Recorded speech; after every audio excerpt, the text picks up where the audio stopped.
My internet service provider used to have offices in a shopping centre before they moved to their, comparatively, lush accommodations elsewhere. There was a Dropbox at that original location.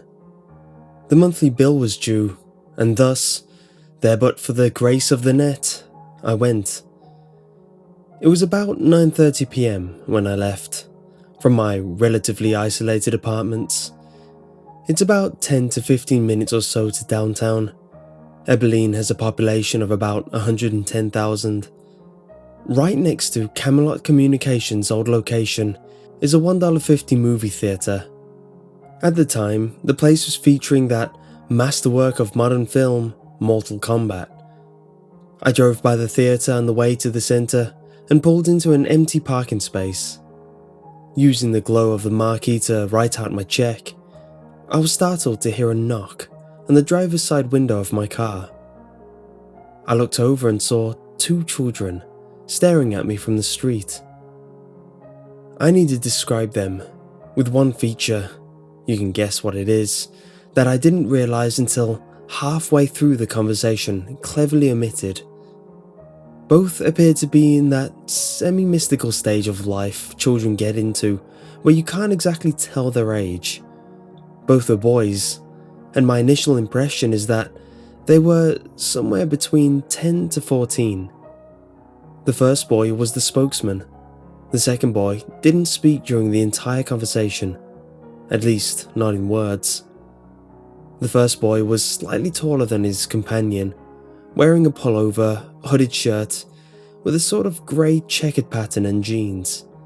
I couldn't see his shoes. His skin was olive-coloured and had curly, medium-length brown hair.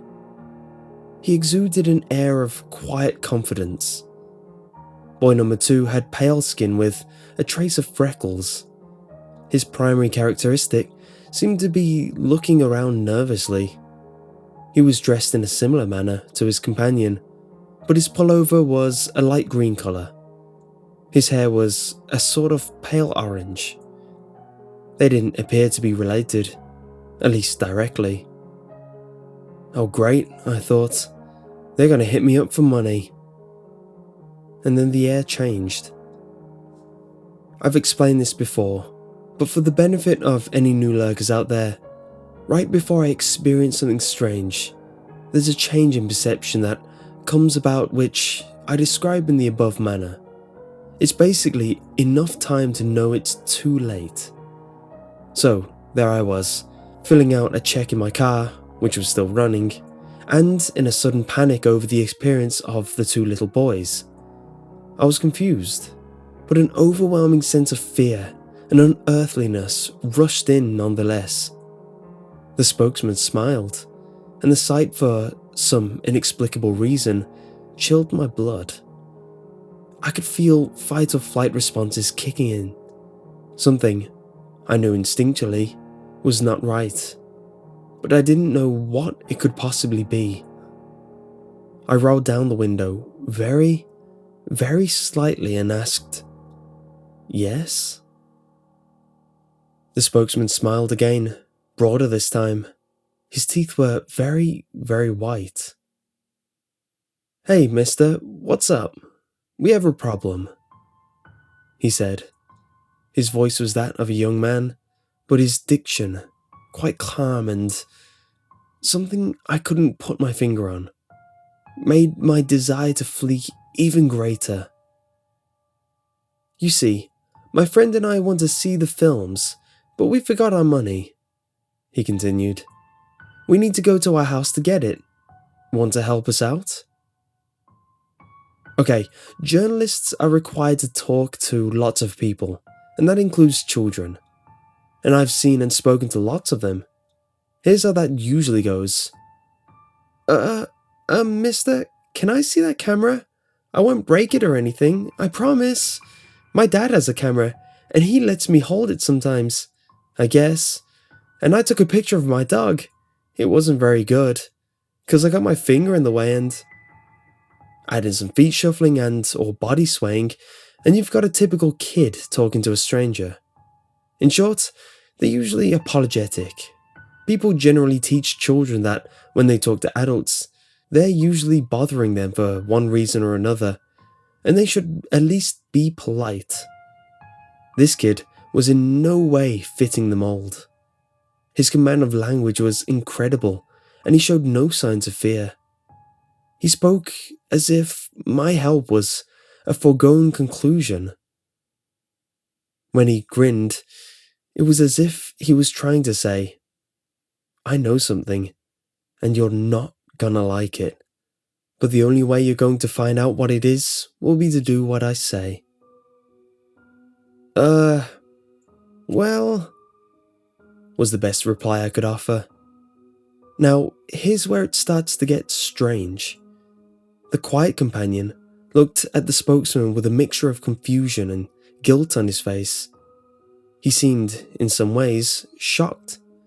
Not with his friend's brusque manner, but that I just didn't immediately open the door. He eyed me nervously. The spokesman seemed a bit perturbed too. I still was registering something wrong with both. "Come on, mister," the spokesman said again, smooth as silk. Car salesman could learn something from this kid. "Now, we just want to go to our house, and we're just two little boys." That really scared me. Something in the tone and diction again sent off alarm bells. My mind was frantically trying to process what it was perceiving about those two figures that was wrong.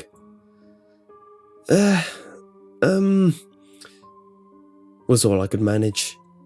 I felt myself digging my fingernails into the steering wheel. "What movie were you going to see?" I asked, finally.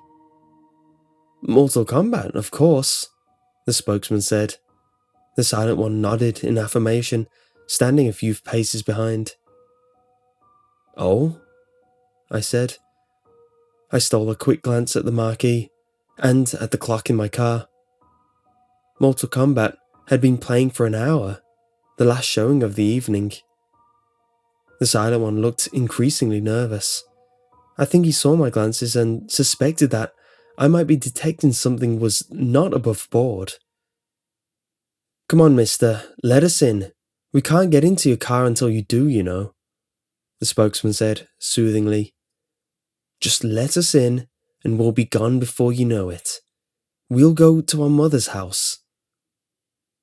We locked eyes.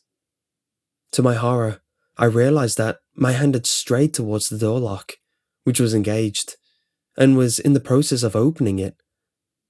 I pulled it away, probably a bit too violently, but it did force me to look away from the children. I turned back. I offered weakly, and then my mind snapped into focus. For the first time, I noticed their eyes. They were coal black, no pupils, no iris. Just two staring orbs reflecting the red and white light of the marquee. At that point, I know my expression betrayed me.